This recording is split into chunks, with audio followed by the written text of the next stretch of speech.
Welcome back, everyone. Today, we're diving into a story that is an absolute roller coaster.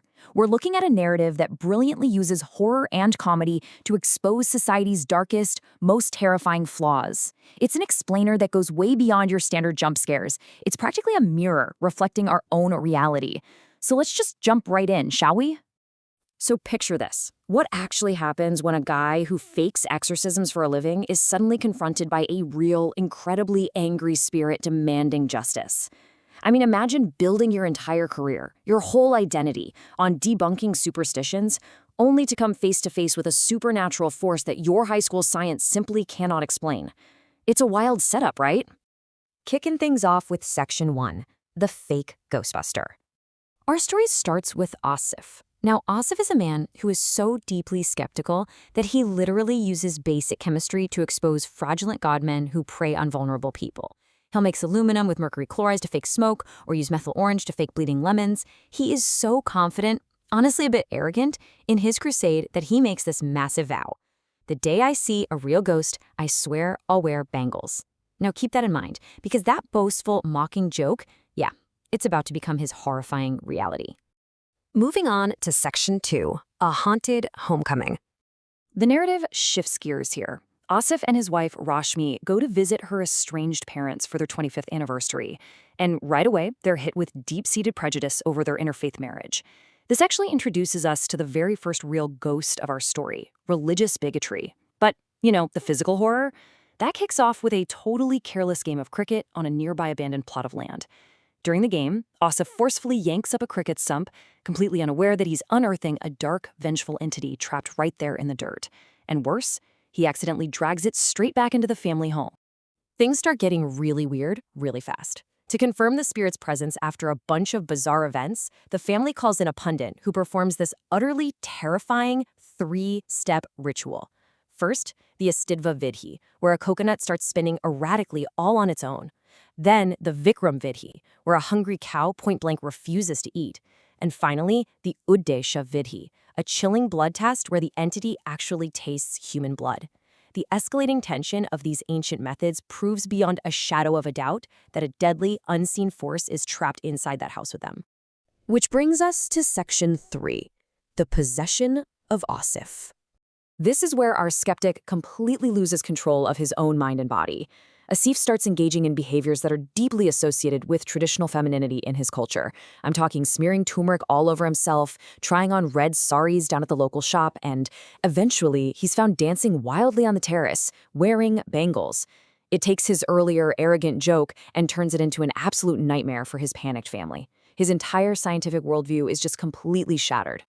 All right, Section 4, Lakshmi's tragic truth. Now, here is the massive narrative twist. The entity possessing Asif, it isn't a demon at all. It's the spirit of a murdered transgender woman named Lakshmi. After being violently disowned and thrown out by her biological father just for her gender expression, she finds an adoptive family. And they teach her this incredibly beautiful ancient concept called Ardhanarishvara, which is the divine synthesis of masculine and feminine energies in Hindu mythology. This revelation is a total game changer for her. It helps her realize that she's a miracle, not a mistake. But Lakshmi's journey is truly heartbreaking. If we look at the timeline over 11 years, she goes from absolute societal rejection to finding a loving, chosen family with Abdul Chacha. She even saves up for a decade with her friend Geeta to buy a piece of land, dreaming of building a school for the Kinner community to help others just like her. But tragically, in her 11th year, she is brutally murdered by corrupt local goons who want to seize that exact land for their own profit. And the horror peaks with a truly gruesome revelation. Those greedy politicians didn't just kill Lakshmi and her chosen family. No, they buried them alive on their own plot of land. And yep, you guessed it, that exact same patch of dirt is where Asif had been carelessly playing cricket earlier in the story. Let's look at Section 5, Vengeance and Acceptance. As the boundaries between the living and dead start to blur, the story masterfully intertwines this brutal supernatural retribution with a very real crusade for transgender political empowerment and social justice. It goes way beyond a simple revenge plot. It's a battle for fundamental rights, deeply grounded in the real-world 2014 recognition of third-gender voting rights in India, complete with Geeta eventually running a political campaign for keener empowerment. Notice the thematic core we're looking at here. We have two drastically different fighters.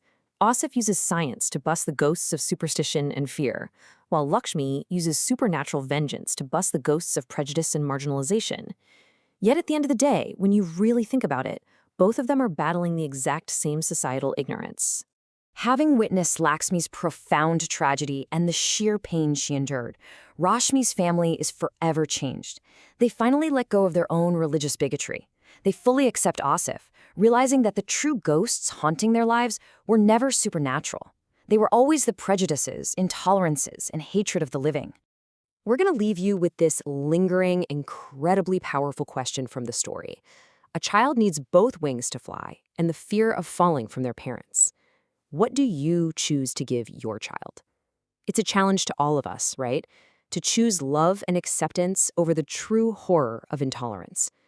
Thanks so much for exploring this deeply layered explainer with us today. Catch you next time.